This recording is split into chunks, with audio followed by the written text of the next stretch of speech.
Habang walang kakayahan, masulian ka ng mabuti sa lahat mong ginawa. Yakap mo ako sa aking kaluluwa. Ibig mo ako nang di kayang tumpasan. O Diyos ng katarungan at katwiran, kahit minsan di napairan ang kapanganakan, kawalan-tiyan. Salamat sa sukdulang biyaya mo, O Diyos ng pag-ibig na mas malawak pa kaysa aking mga pagkakasala. Higit pa sa buhay ko, salamat sa sukdulang biyaya mo. Karapat dapat, Panginoon, sa iyong harapan.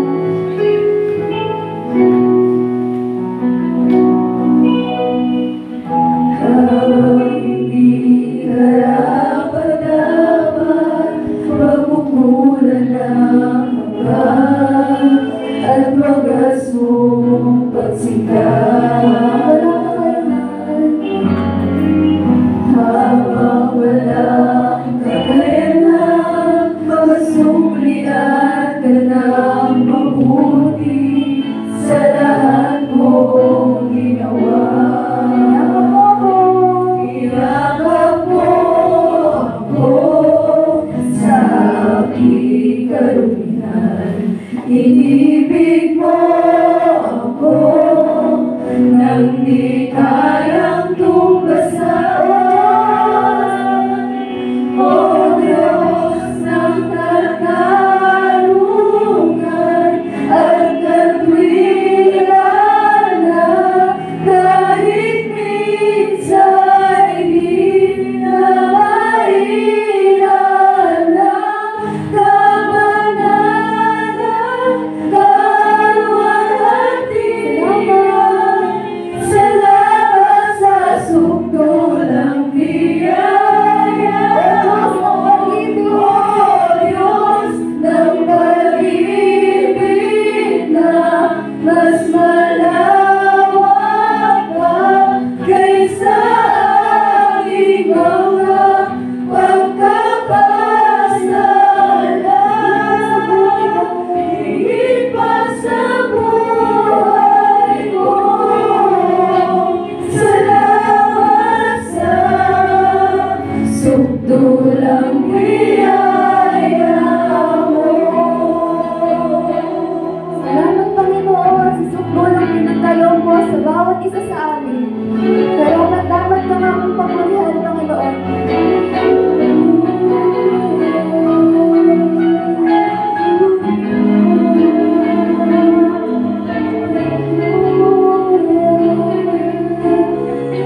sa aming mga pagkakasala, higit pa sa buhay ko. Salamat sa sukulang biyaya mo. Salamat sa sukulang biyaya mo. Amen. Palakpak sa ating Panginoon. Hallelujah. Tunay nga pong dapat natin ang presence ni Lord na itong Kapaskuhan. Amen po ba? Amen. Sabihin po natin sa ating mga kapatid sa katabi. Kapatid! Kapatid! Umaapaw ba ang biyaya mo no? Biyaya mo? Ng isang taon? Ng isang taon? Ano pong sagot? Amen! Ano? Tayo po'y hinta ka sasaya sa ating Panginoon. Amen! Damang-dama.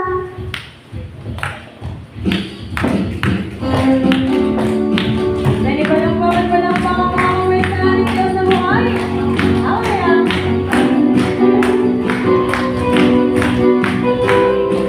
Umaapaw. Umaapaw na biyaya, lumalakas ng pagpapala,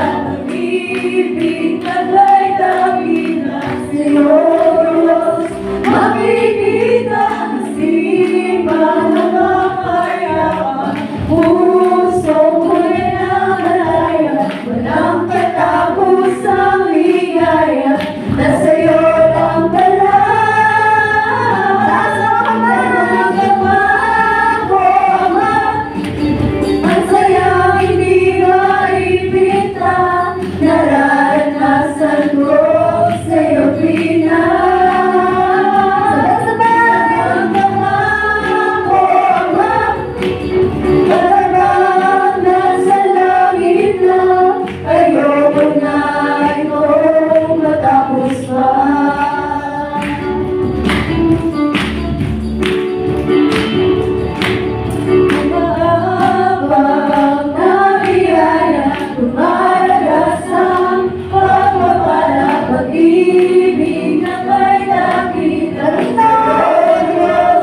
Siya lang ay namanggama.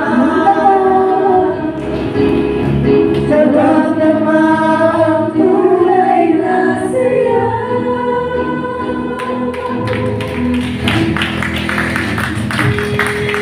Sumigaw! Sana lang. Yes! Hallelujah. Muli, inaanyahan ko po kayong itaas sa ating mga kamay at minsan pa po tayong magpupuri sa ating Panginoon. Itaas po natin ating mga kamay.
Sa nagkakaisang tinig, purihin ka, Panginoon.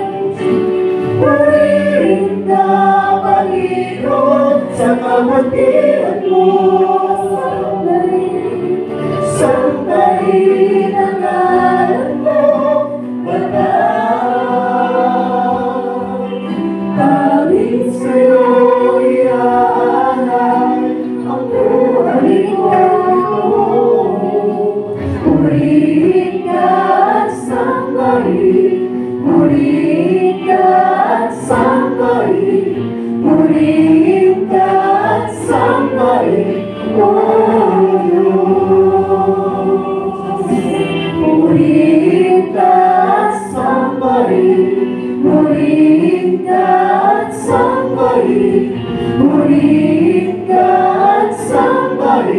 O Diyos.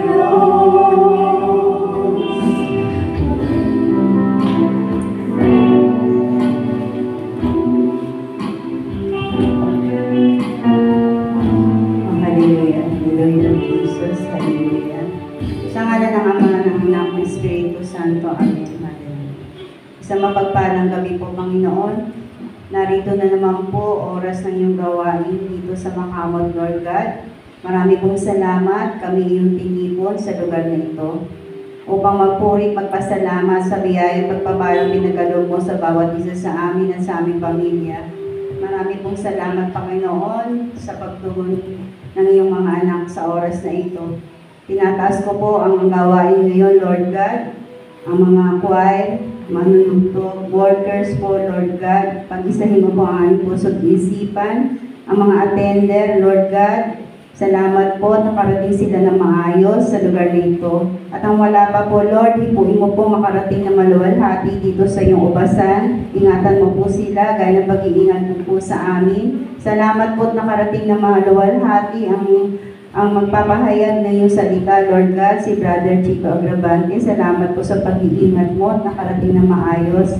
Marami pong salamat, Panginoon, sa oras na ito. Ikaw po ang aming papupuri at pasasalamatan, Lord God. Ano man po ang aming mga prayer request, Lord God, ay alam namin na iyong tinugon sa pangalan ni Jesus. Kagalingan man po ang aming hinihiling, financial man, material man, o sa anumang aspeto, Lord God, na mga blessing mo. Marami pong salamat. Padala ka po ng anghel ng Diyos ng tagatanad sa lugar na ito. Sa apat na sulok na lugar na ito, Panginoon, ang mga bangko, ang mga mic, ang speaker, Lord, hipuin mo po, Panginoon. At ang makakarinig ng iyong mabuting balita, Lord God, sa mga nakapaligid dito na tahanan, Lord God, ay krumema po sa kanilang puso't isipan at nawa po balang araw po, Lord, hipuin mo po sila makasama po namin sa lugar na ito, Lord God. At marami pa po kami maakay. Lord, marami pong salamat sa nagdaang taon na bawat isa po yung pinagpala mo, Panginoon. Kahit marami pong pagsubok, alam namin na nandyan ka, na nahawakan mo kami sa aming mga kamay na mahigpit upang hindi po kami makabitaw, na katatagat kalakasan hinihiling namin sa iyo, Panginoon, din sa taong ito. Nawa po, Panginoon, ano man ang aming mga mithiin sa buhay, na taong ito, pinaubaya po namin sa iyo lahat-lahat po, Lord God. At alam po namin na wala kang lingkod na pinabayaan na naglilingkod ng tapat sa iyo, Panginoon. Lalo na po, sinasama rin namin ang aming mga mahal sa buhay na maakay po namin sila, Lord God. At maisama namin ang mga kakilala namin na makilala ka rin, na pagpalain mo rin po sila na gaya ng pagpapala mo sa bawat isa sa amin. Panginoon, tinataas po namin sa iyo ang lahat-lahat mula sa umpisa hanggang sa matapos. Pinaubaya po namin sa iyo, Panginoon. At ikaw na pong bahala na magpala sa mga taong tumutulong sa iyong ubasan financially. At alam namin, pagkakalumo po sa kanila, siksik-liklik, umaapaw na balik para po sa kanila at sa kanilang buong sambahayan. Kaya, Panginoon, to God be the highest glory. In this mighty name we pray. Amen. Thank you, Lord. Thank you, Jesus. Sa ngalan ng Ama, ng Anak, Espiritu Santo. Amen. Mabinsang hallelujah. Purihin ka, Panginoon.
Hallelujah. Sige po. po, tuloy-tuloy na po tayo, amen. Ang maghahayag ng mabuting balita ay si Brother Chico Agravante, amen. Hallelujah. El Shaddai.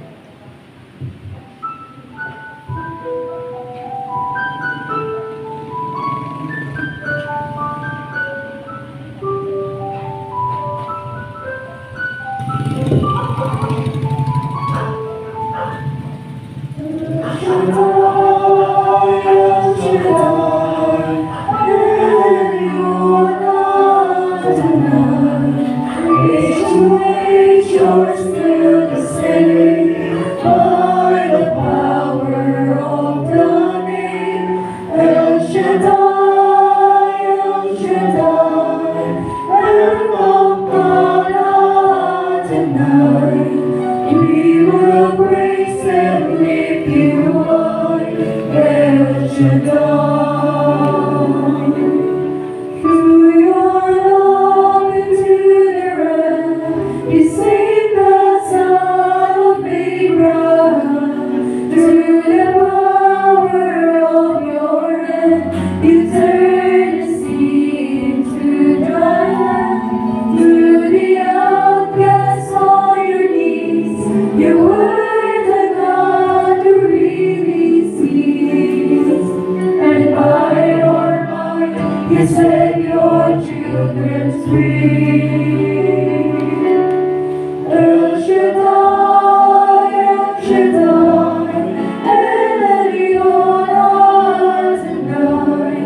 Age to age, you're still the same by the power of the name El Shaddai, El Shaddai, and God tonight. We will praise and lift you high, El Shaddai.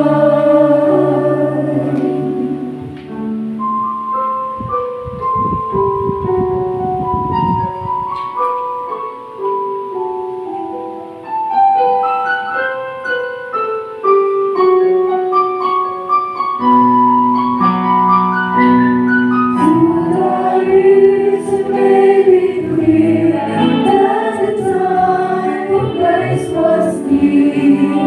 To the people could not see what Messiah ought to be. So your words contain a plan they just could not understand. Your most awesome work was done to the frailty of your Son. El Shaddai, El Shaddai, El Elyon tonight. Age to age, you're still the same by the power of the name El Shaddai, El Shaddai, and God tonight. I will praise you till I die. El Shaddai,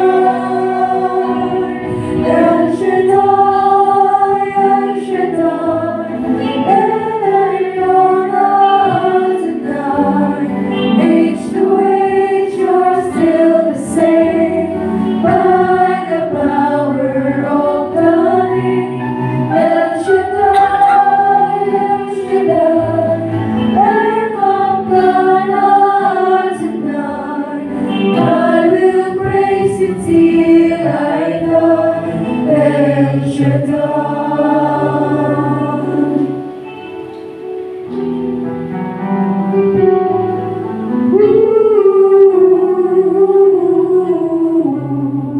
I will praise you till I die, El Shaddai.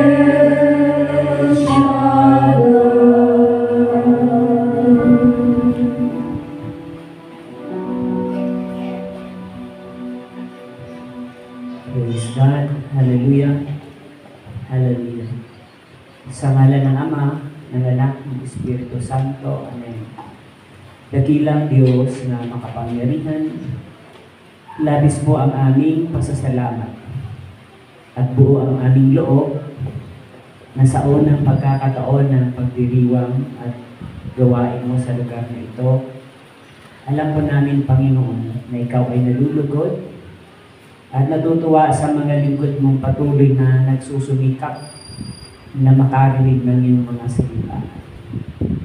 Minsan pa, Panginoon, isinusuko namin sa iyo ang aming buhay. Bigyan mo kami ng pusong marunong umintindi, pusong marunong tumalima, at pusong marunong turuan. Bigyan mo kami ng ibayong karunungan upang ang hiwaga ng iyong mga salita ay aming maintindihan at ito'y aming naisabuhay. I-bless mo, Lord, ang mga lingkod mong ito na walang sawang nagpapagamit sa iyong pasan. Especially ang mga lingkod mong imatangan ng mga responsibilidad sa balikat, simula sa manggagawa mo, manunugtog at mga awit, sa lahat ng tumugon at tumalima sa iyong panawagan upang makinig ng iyong mga salita. I-bless mo ang aming buhay ayon sa iyong pangako at sinabi, isa man sa sambahayan ng maglingkod, karamay sa biyaya ang mahal namin sa buhay. Panginoon, minsan pa, kung paano mo kang pinagpala nung nakalipas na taon, umaasa po kami na ngayong taong lilipas muli at darating, pagpapalain mo kami lahat. Panginoon, angkin po namin ang tagumpay sa pangalan ni Jesus. Say Amen. Amen. Amen. Amen. And Amen. Amen. Sa ngalan ng Ama, ng Anak, ng Espiritu Santo. Amen. Purihin ang Panginoon.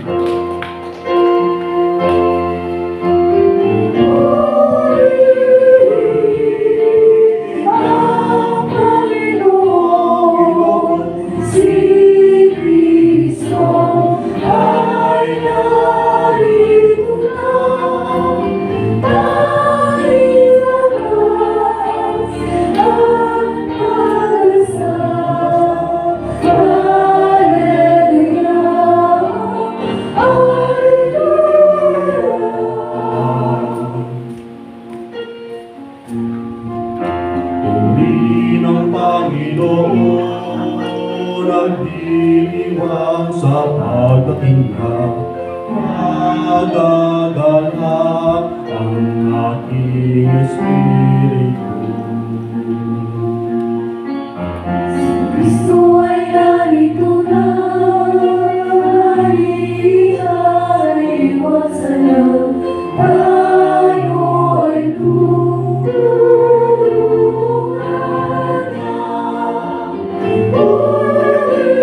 Lord. At harapin mo ang iyong katabi, sabihin mo, kapatid, smile naman dyan. Handa na ba kayong makinig? Amen. The Gospel of Jesus Christ according to St. John, chapter 1, verse 35 hanggang 42. Sumainyo ang Panginoon. Nang sumunod na araw, naroon uli si Juan at ang dalawa sa kanyang mga alagad. Nakita niya si Jesus na nagaraan at kanyang sinabi, "Narito ang kordero ng Diyos." Narinig ng dalawang alagad ang sinabi niya at sumunod sila kay Jesus. Lumingon si Jesus at nang makitang sumusunod sila, ay kanyang tinanong, "Ano ang hinahanap ninyo?" Sumagot sila, "Saan po kayo nakatira, Rabay?" Ang kahulugan ng salitang ito'y guro.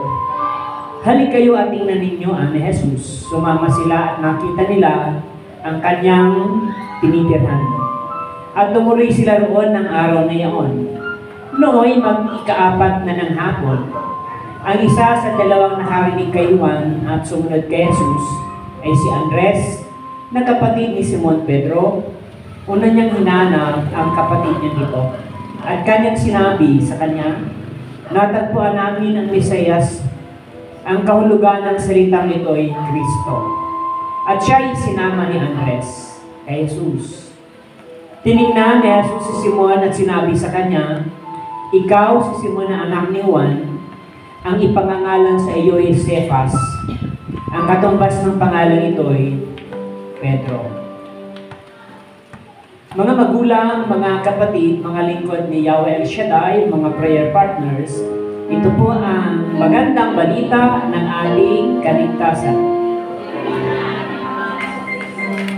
Muli natin purihin ng walang sawang palakpak si Yahweh El Shaddai. Amen. Praise God, praise you, Jesus. At bago po tayo maupo, itaas po natin ang mga bagay-bagay na gusto nating ma-bless ng ating Panginoon. Dakilang Diyos na makapangyarihan, nakataas po ang kanilang kamay, may mga hawak ng mga bagay-bagay. Ang tubig, ang langis, ang prayer request, handbag, bags, wallet, documents, pictures, kung meron man, religious articles, dalangin ko, Panginoon. Pagpalain mo ito na ang sino makain ng tubig, mapahiran ng langis ay iyong pagagalingin. Pagpalain mo ang kanilang mga bags, wallet, punuin mo ng biyayang galing sa iyo. Biyayang walang kasamang kabalisahan. Pagpalain mo ang kanilang sulat kailangan o prayer request, alam namin na bago pa man ito isinulat, ikaw ang siyang nakakaarok ng bawat pangarin ng mga lingkod dito. Itibigyan mo ng katugunan ayon sa iyong kalooban at plano mo sa kanilang buhay. Pagpalain mo ang kami na nakataas, ang mga trabaho, negosyo, sino mang makadaupan, madampian at ma-pray over, ay maranasan aming alam. Panginoon, ang kinpo namin ang gabing ito'y pinagtagumpay. Sa pangalan ni Jesus, say Amen. Sa ngalan ng Ama, ng Anak, ng Espiritu Santo, Amen. At ibaba ang mga dalila at palapakan natin ang ating Panginoon. Salamat sa mga choir na ito, sa choir na ito. Amen? Pwede na po tayong maupo. Kumusta na kayo? Talaga, magaling na, mayaman pa, matalino, maraman.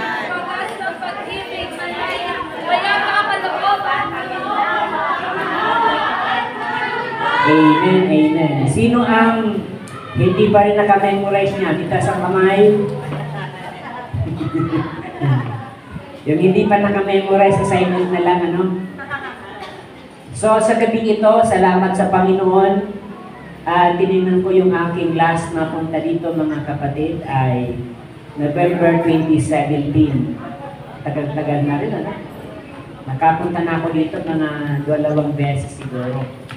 So, mga 6 years na. And thank God sa pagkakuli niyang niloob na tayo ay magpatuloy na magpaglingkod sa Kanya. Amen ba? Alam niyo ba na kayo'y pinagpala? Sabihin niyo bakit? Kasi marami na tayong dinaanan. Amen? Dumaan na yung pandemya, mga pagsubok, and yan, nandiyan ka pa rin. Patuloy tayong nagtatagumpay sa mga hamon ng buhay. At ito yung gusto kong talakayin ngayong gabi. The day that changed everything. Ang araw na ang lahat ng bagay ay magbabago. Amen ba? Gusto niyo ba na ang buhay natin ay magkaroon ng pagbabago? Parang ayaw niyo yata eh. Gusto niyo ba na ang buhay natin ay magkaroon ng pagbabago?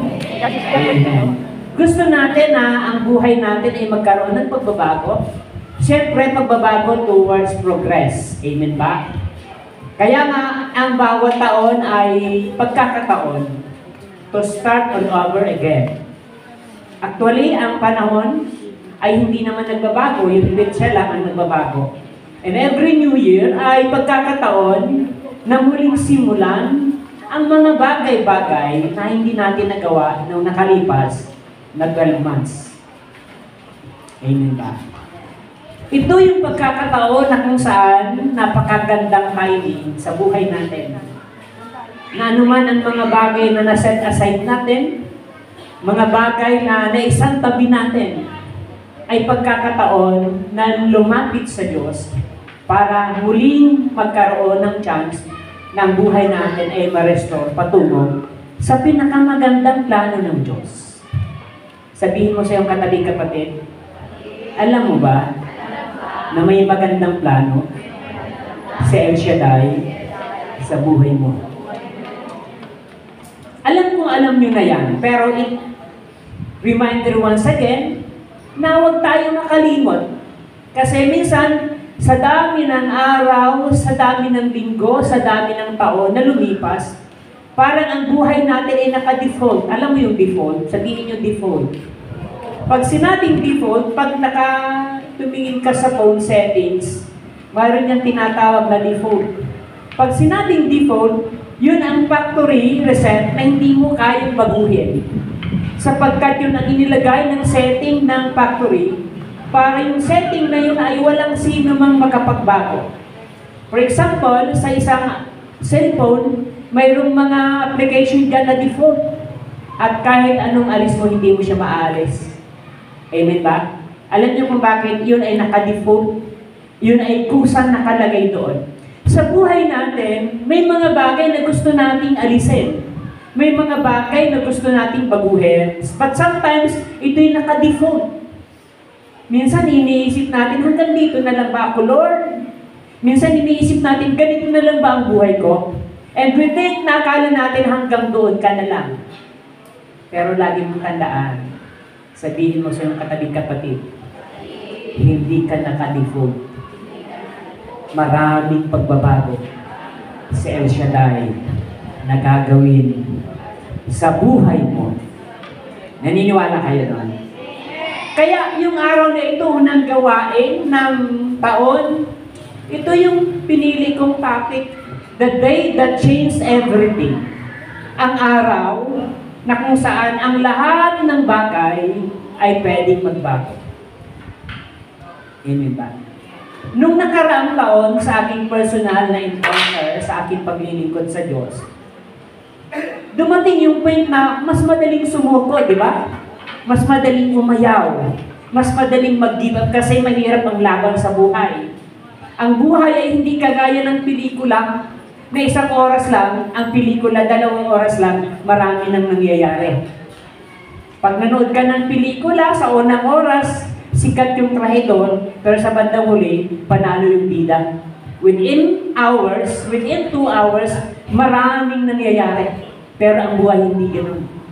Ang hirap ubusin ng isang araw, lalong-lalo na kung ikaw ay dumarang sa matinding problema. Hindi madali na pagtagumpayan ang problema at napakabagal ng oras kapag tayo humaharap sa masalimuot na sitwasyon. Kaya, sabi ko nung nakaraang taon, sabi ko, Lord, January 3 na aksidente ako, for another month namatay yung nanay ko, mga sumunod na araw, mga lack of financial aspect, at masarap mag-give up. Masarap sumuko kapag pagod na pagod ka na.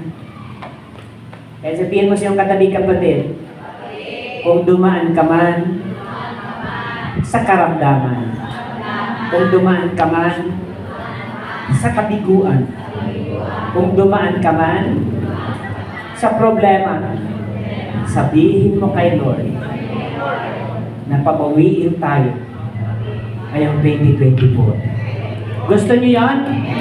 Palapakan natin ang ating Panginoon. Gusto ng Diyos, habang tumatagal, kung dumaan tayo sa mga bagay na sitwasyon, hindi laging nasa bagyo tayo ng buhay. At habang ikaw ay lumalaban, hindi ka patalunan. Gaano man kahaba ng linggo, ng araw, ng buwan, ng taon, ng problemang dinadaanan mo, kapag hindi ka sumusuko, hindi ka patalo, hindi ka patalunan. Pero pag sinabi mo, Lord, parang ayaw ko na, sasabihin sa atin ng demonyo, tama ka, tumigil ka na lang. Pero, this is the night, this is the day, that the thing will change sa tulong ng Panginoon. Amen. So mga kapatid, napakahalaga na isimulan natin ang taong ito, lalo kayong naglingkod, sa magandang bagay. Pag nagsuot ka ng polo at nagkamali yung unang lagay sa butones, yung unang butones na ilagay mo sa pangalawang butas, yung mga susunod na paglagay mo ng butones, mali pa rin. Anong gagawin mo? Tanggalin mo yung butones at ilagay mo sa tamang butas para yung susunod ay nasa tamang butas. The same with this life. Kung nagkamali ka nung unang taong 2023 nang paglagay mo ng butones ng buhay mo sa maling lugar, tanggalin mo yun, ilagay mo sa tamang lugar. Nakikinig ba kayo? Gusto ng Diyos na ilagay natin sa tama sapagkat masasayang ang paglilingkod natin kung laging natutuwa ang demonyo sa buhay natin. At walang imanghangari siya sa buhay natin, kundi i-discarrel ang buhay mo, kundi pasukuin ka sa problema. Pero ano pa ang dahilan kung bakit ka naglilingkod kung magiging ka lang talunan? Every moment, every day, every chance ay pagkakataon para ilapit sa Diyos na walang taong naglilingkod sa Kanya na nawawalan ng pag-asa. Amen ba? Unang bagay na kailangan ma-realize natin para makamtan natin ang 2024 na matagumpay is openness to change. Ang pagiging bukas sa mga pagbabago. Lahat ng bagay ay palaging may pagbabago. Kung ang happy birthday mo ay 25 years old ka, pag binati ka sa sunod na taon, 26 years old ka na.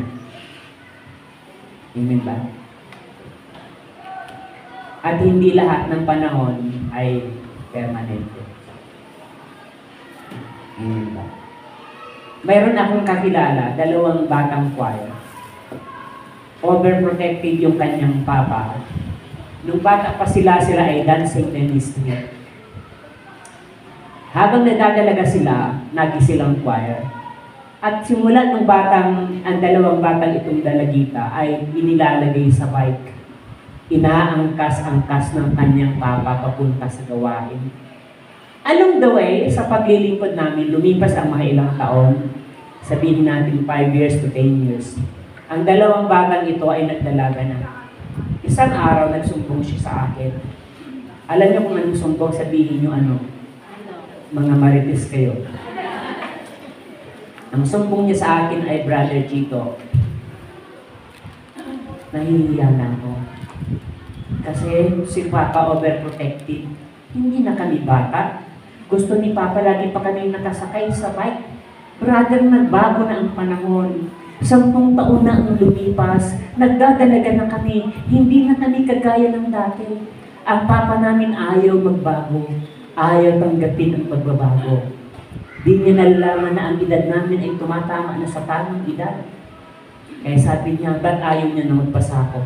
Brother Chito, pakipaliwanag naman sa Papa na hindi na kayo bata. There's a time for freedom. Kailangan harapin niya na mayroong pagbabago. Nakukuha niya? Sa lahat ng bagay, laging may pagbabago. Nahihirapan tayo sa hamon ng buhay kasi hindi natin kayang harapin ang mga changes ng buhay natin. Nung panahon na kami ay kasagsagan, pinagtatawanan kami ng mga tao doon kasi sabi niya, tingnan mo ang Grabante family. Simula ng mag-El Shaddai, bumagsak na ang kanilang negosyo. Sabi ng nanay ko nung nabubuhay pa, hindi nila alam, kami nag-El Shaddai kasi pabagsak na yung negosyo. Naghahanap na tayo ng kalinga. Sabi ng nanay ko, nag-talk na si Brother Mike. Maghiling na kayo ng gusto ninyong mangyari sa buhay nyo. Yung kapatid kong bunso, alam nyo, dahil ambisyoso, nag-drawing ng eroplano, ng maraming pera, ng mga sasakyan. Sabi niya sabi ng nanay ko, ikaw naman, mag-drawing ka ng speaker at mic para maging kang preacher. Alam mo, ilang taon na yun nakalipas. Ngayon ko lang na-realize mga dumating ang taon, nangyari pagbabago. Yung kapatid naming babae na pinag-iinsulto ng mga tao doon, huwag ka nang mag-inarte. Wala na kayong yaman, bankrupt na kayo. Wala na kayong kakayahan, nagbago na ang panahon. At alam nyo, yung pangyayaring yun ang nagdala sa amin patungo na mapalapit sa Diyos. Kayong kapatid kong babae, tuloy-tuloy sa pag-aaral, naging teacher. Yung kapatid ko ngayon, pumunta ng Canada, silang mag-asawa. Yung kahilingan niya ay nangyari. Kanina pinagyayabangan ako, bumili sila ng kotse. Ang Diyos ay totoo. Ang Diyos ay tapat sa mga taong kayang harapin ang hamon ng buhay. Ang Diyos, kapag nanako, hindi nagbabago. Tayo madaling magbago. Isang linggo mo lang hindi mo panatangkan ang gusto mo, nagbago ka na agad. Kaya sabihin mo sa iyong katabi, kapatid, magbago man ang panahon, huwag kang magbago sa paglilingkod. Amen. Tayo ay bukas sa mga pagbabago pero maging stable ang ating buhay. Kailangan alam natin ang mga posibilidad. That life is imperfect being. Amen ba? Kaya nga kailangan natin ng Diyos. Alam niyo kung bakit? Sabihin niyo bakit? Kasi hindi ka kompleto. Kasi nagkakasala tayo. Kasi araw-araw nagkukulang tayo. Kasi araw-araw nagkakamali tayo. Kasi ang dami nating pangako hindi natin nagagawa. Pero sa kabila ng ating kakulangan, mayroong Diyos na pupuno ng lahat ng iyong kakulangan. Kaya tingnan nyo, kahit hindi tayo karapat-dapat sa Kanya, pinagpapala ka pa rin. Hindi katumbas ng Kanyang parusa ang ating kasalanan. Hindi katumbas ang parusa ng Diyos sa ating kamalian. Sagana ang Kanyang biyaya sa mga taong handang magbago at handang harapin ang pagbabago ng buhay. Amen ba? Openness to change. The disciples were open to just guidance and willing to follow Jesus. Sabi ni Jesus, ano ang kailangan niyo? Kasi alam ni Jesus na ang mindset ng mga taong sumusunod sa Kanya ay material na bagay ang kahilingan. Hindi tinanong ni Jesus na sino ang kahilingan mo. Kasi pag tinanong yung sino ang hinahanap mo, it refers to Jesus. Pero most of the time, ang mga naglilingkod, ang tanong lagi, ano ang kailangan? Na dapat pala, ang ating ilagay, sino ang kailangan? At magagamit yung sabi ni Brother Mike, na iwanan ka man ng lahat ng bagay, hindi ka iiwanan ni Yahweh El Shaddai. Amen ba? Seeking spiritual growth. Sa paglilingkod natin, hangarin natin na lumago yung ating spirituality. Kasi, paglalaroan tayo ng kalaban, kung lagi tayong grade 1 sa pananampalataya. Bubulihin tayo ng demonyo kapag hindi tumaba, kapag hindi lumago, at hindi magbunga ang pananampalataya natin. Kailangan mapatunayan natin sa Diyos na matibay ang pundasyon ng salita ng Diyos na ating ipinamamamay. Amen. Ang Panginoon ay hindi pabago-bago ang isip. Hindi siya ningas bukol. At makikita nyo, kapag ang dami nating rebelde sa buhay at naganap yung mga bagay na gusto niya sa'yo, mapapahiya ka na lang kasi sa kabila ng ating pagkukulang, pinagpala ka pa rin ng Diyos. Amen. We have to seek spiritual growth. Kailangan lumawak, lumalim ang ating pagtitiwala sa Kanya. Kasi, kung bawat pagkakataon matitinan tayo, paulit-ulit tayong mababagsak. Yun ang sinasabing nakatipot ang ating kabiguan. Pero ang gusto ng Panginoon ay tumibay. Kaya nga lagi kong ini-illustrate, kay San Pablo, walang bagay na pwedeng ipanakot sa kanya. Si San Pablo hindi nagugulat kasi ang kanyang ipinapangahas sa demonyo na kahit kamatayan, kaya niyang harapin sa pagnimisyon. Kapag ang tao ay may malago na pananampalataya, nakikita niya ang mga bagay na hindi nakikita ng mundo. Sabi ng isang pare, nagsimba nagma sa kulungan, pwedeng ikulong ng Diyos ang katawan mo, pero hindi niya pwedeng ikulong ang pagsamba mo. Pwede niyang ikulong ang katawan mo sa karamdaman, sa kahinaan, pero hindi niya ikulong ang pagtawag mo sa Kanya. Ituloy niyo yung palakpak mo.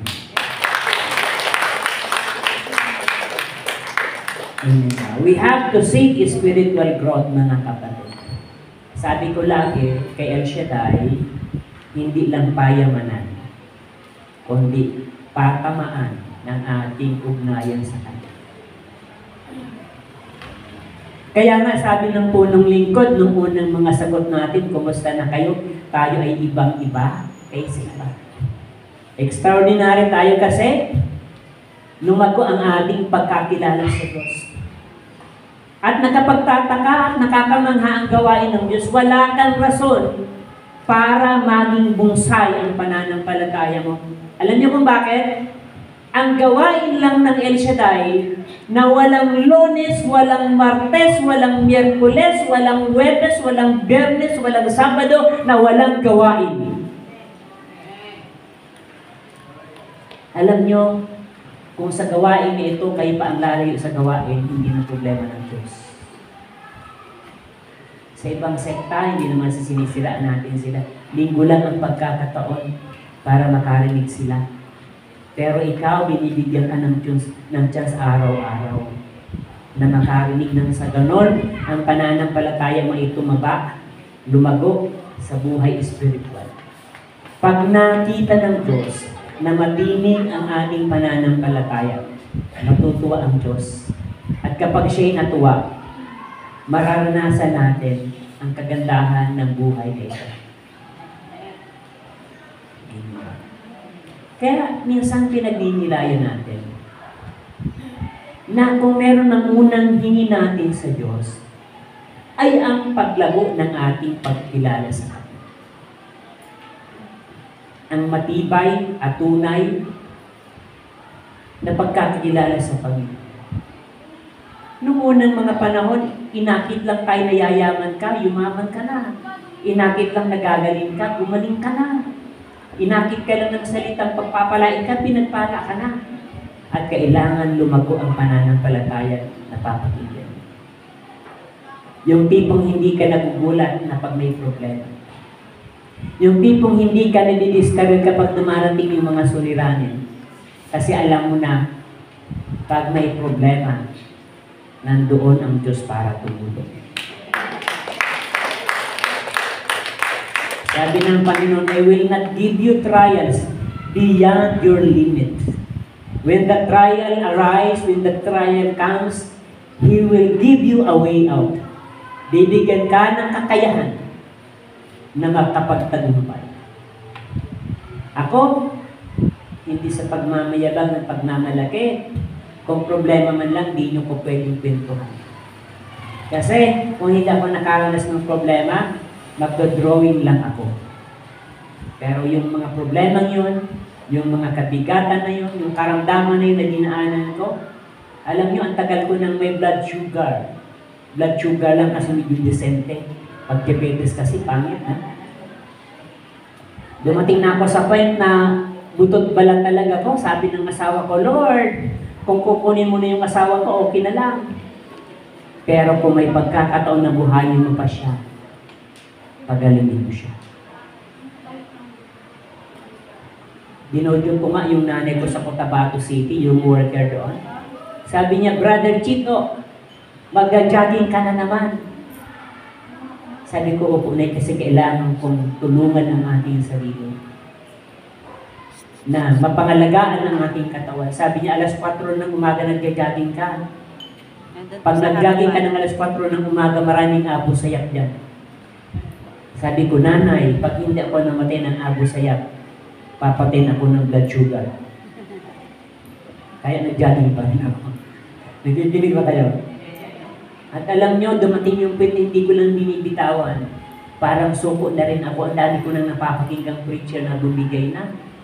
Sabi ko, Lord, parang iba na rin yung aking pakiramdam. Nararamdaman natin, di ba? Pero alam nyo, sabi ng sister ko, magpa-blood game ka ulit. Pero lagi kami nagpapala-blood game, laging 5, 2, 3 ang pangapacity. Creatinine, cholesterol, blood sugar. Namumula yung papel. Nung last kong punta, alam nyo, ang mataas ko na lang ay sugar. Kaya ngayon, araw-araw kong tinutulungan, walking. Kasi kapag malago ang pananampalataya, hindi ka makikipag-habulan sa mundo. Ang hahabulin mo, mabuhay ka sapagkat magamit ka ni Yahweh El Shaddai sa kabutihan ko. Hindi ba? Seeking spiritual growth. And the third is sharing the good news. Hindi ko naman kayo pinipilit, hindi ko naman kayo inuutusan. But alam nyo, tinawag tayo ng Panginoon to share the good news. Amen ba? Alam nyo, ang mga magulang natin, ang kanilang mitiin ay makita ang mga anak na nasa maayos na kalalagayan. Pag nakita na ng magulang na lahat may pamilya na at magandang buhay, komportable na sila. Amen ba? Na yung kanilang mga anak, walang naghihikahos, walang naaapektuhan, magandang buhay, sobrang blessing sa magulang. Kaya yung nanay ko noon, alam nyo, naghirap na, gusto siyang i-dialysis pero hindi namin pinadialysis, nakapag-survey pa siya ng 1 year. Sabi ng kapatid kong babae, Nay, kung di mo na po kaya, ibigay ka na namin sa Panginoon para hindi ka mahirapan. Yung nanay ko hindi pa namamatay kasi may anak pa siyang wala pang asawa. Sabi ng kapatid ko, huwag ka mang problema na si Elshari ang bahala sa akin. Tapos sabi ng kapatid ko, Milia, nandito ko sa Ambel City bago siya mamatay. Sabi niya, si Brother Chito, huwag niyong pabayaan, walang anak yun. Sabi ko, si Elshari ang bahala sa akin. Amen ba? Tinawag tayo ng Panginoon, hindi sa ating personal na kahilingan. We are called by God to share the good news. To share the good news of God. Sapagkat ang tunay na biyaya ay magiging biyaya sa mga taong gusto mong abutin. Ituloy niyo yung palakpak niyo, aba? Ang tunay na biyaya ay maging tayong pagpapala sa ating mga mahal sa buhay. Amen ba?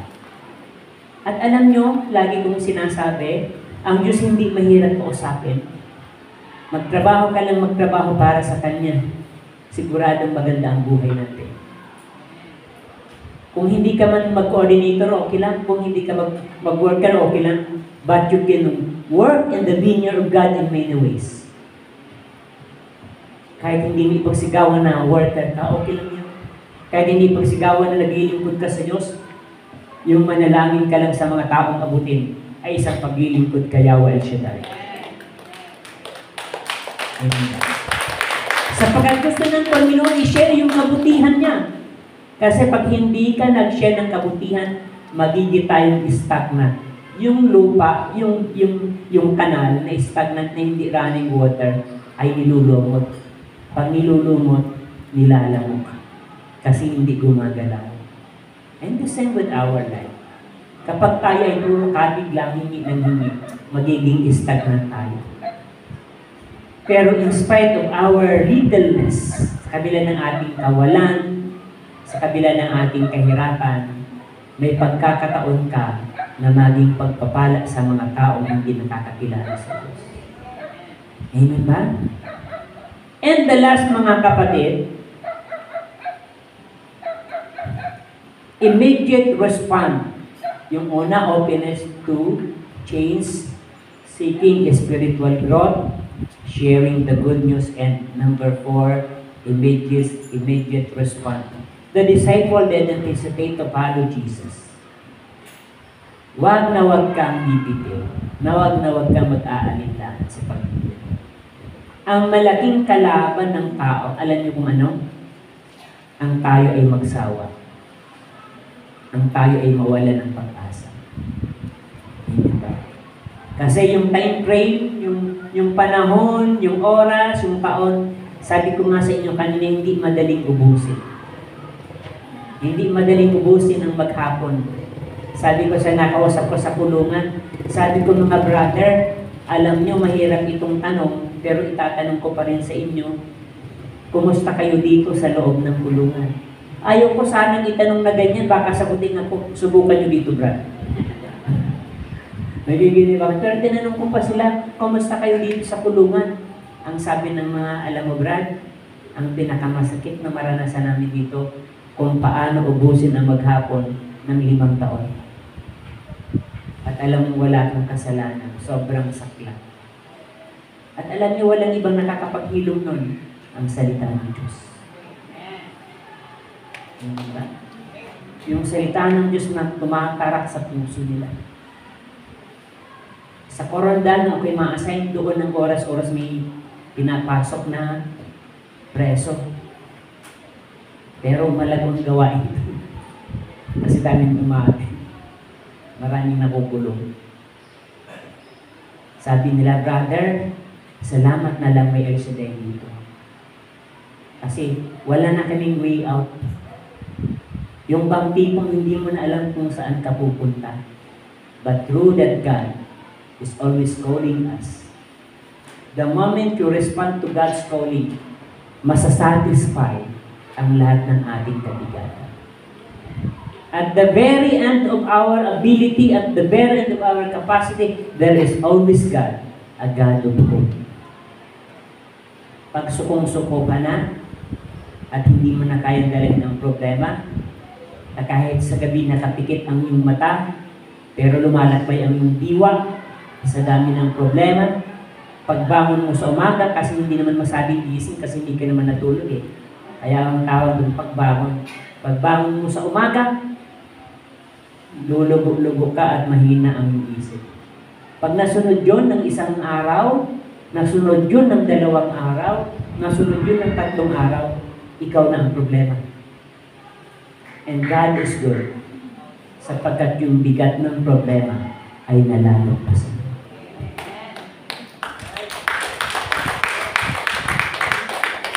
We must become stronger. We must grow in our spiritual life. Kasi mawawala ng saysay ang mga bagay-bagay na pinagpapaguran natin kung mismong tayo na ang problema. Sabi ng Panginoon, do not let your heart be troubled. Trust in the Lord and trust also in me. Amen? Pag di mo napaniwalaan ang ganung pangako ng Diyos, hindi na pangako ng Diyos.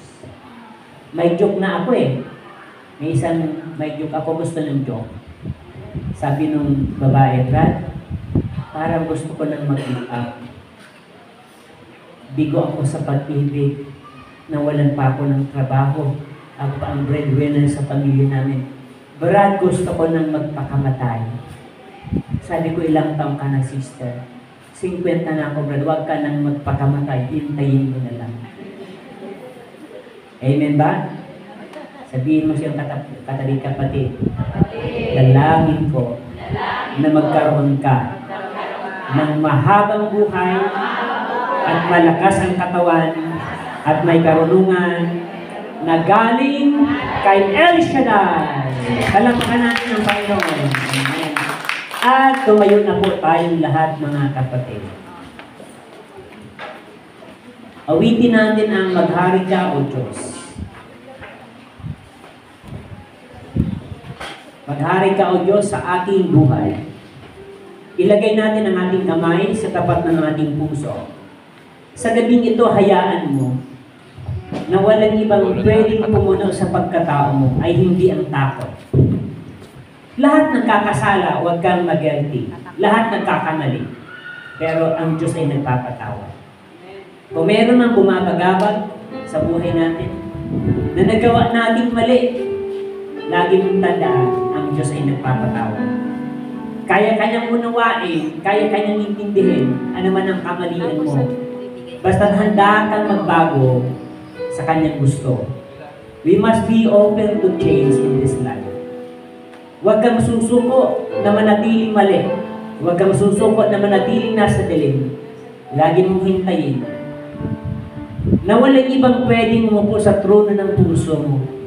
Hindi ang sakit, hindi ang kahirapan, hindi ang karamdaman, hindi ang mga takot. Kung meron mang pwedeng umupo sa trono ng buhay mo, walang iba ang ating Panginoon Jesus. Sa pakikinig natin ng salita ng Panginoon, sa pakikinig natin ng awitin, gawin natin prayer ang awitin ito, na maghari ang Diyos sa buhay natin.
Ang puso ko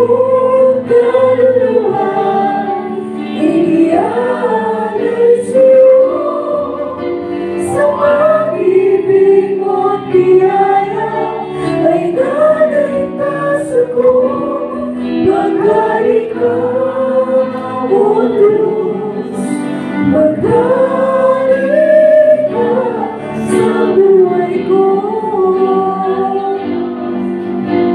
Maghari ka, O Diyos, maghari ka, Jesus, ang puso ko kaluluwa'y inialay sa'yo. Sa pag-ibig mo at biyaya ay naligtas ako. Maghari ka, O Diyos, maghari ka sa buhay ko.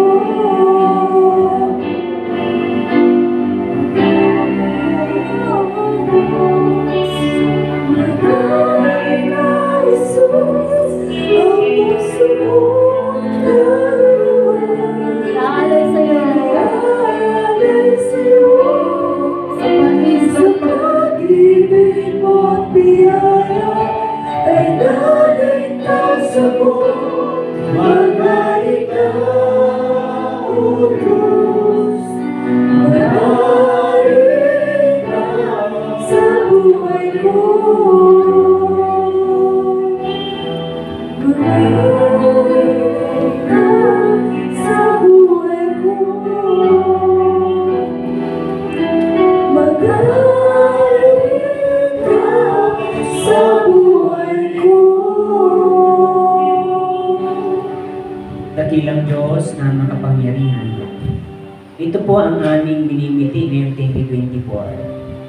Na kung dumating man sa pagkakataon na hindi ikaw ang siyang umupo sa trono ng aming puso, na hindi ikaw ang nagtagumpay sa aming buhay, ang aming hangarin, ang aming dalangin, ay pagharian mo ang bawat isa sa amin. Huwag mong hayaan na kami gapiin ng mga takot at pag-alinlangan. Huwag mong hayaan na kami gapiin ng mga pagkakasala. Bagkus hayaan mo, Panginoon, na ikaw pa rin ang maging sentro ng aming buhay. Hayaan mo na ang unang gawain sa gabing ito ay maging katagumpayan ng lahat ng bagay as we go along journey in this 2024. Kung paano mga pinagpala ng maraming taon, lalo pa kami i-bless sa mga darating pang taon. Father God, i-bless mga kapatid na humihingi ng prayers sa kagalingan, Sister Maritek, El Carmel, Ricardo Umalos, kagalingan sa karamdaman ng Maria Joanna Anati, maayos ng pagbubuntis, maging malusog at malakas na sanggol. Joris May Verano, patuloy na kagalingan at pagkalooban ng magandang kalusugan. I pray to you, Lord, in a very special way ang mga awit mo, ang manunugtog mo, Panginoon. I-bless mo kanilang buhay. Patuloy na palalimin ang kanilang buhay pananampalataya.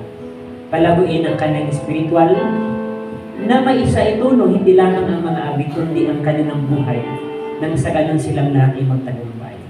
Pagpalain mo, Lord, ang mga manggagawa mo, unang-una ang mga namuna sa gawain. Simula coordinator, assistant, secretary, treasurer. I-bless mo sila. Huwag mong hayaan na mapahiya sila sa mga taong hindi naglilingkod.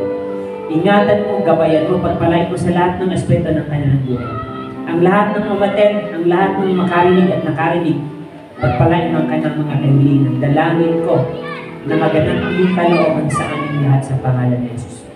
At Father God, sa taong ito, ng unang araw ng gawain, yung mga matagal na namin prayer request, hinihintay namin yung 2024. Ayon sa plan ng kalooban, ang lahat ng bagay ay magkakaroon ng katuparan.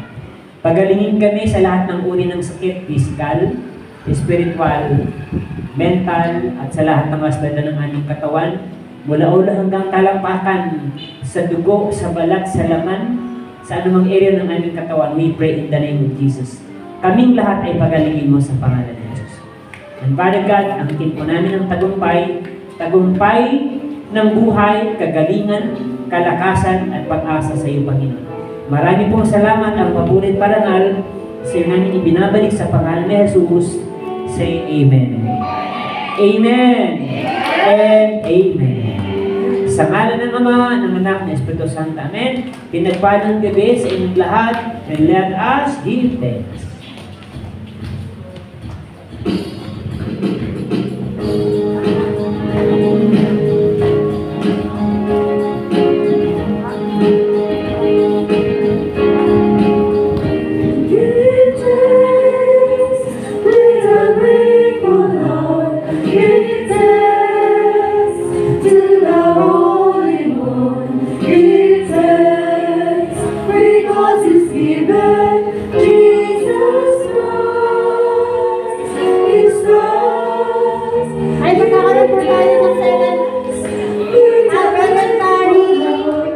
Patak-patak.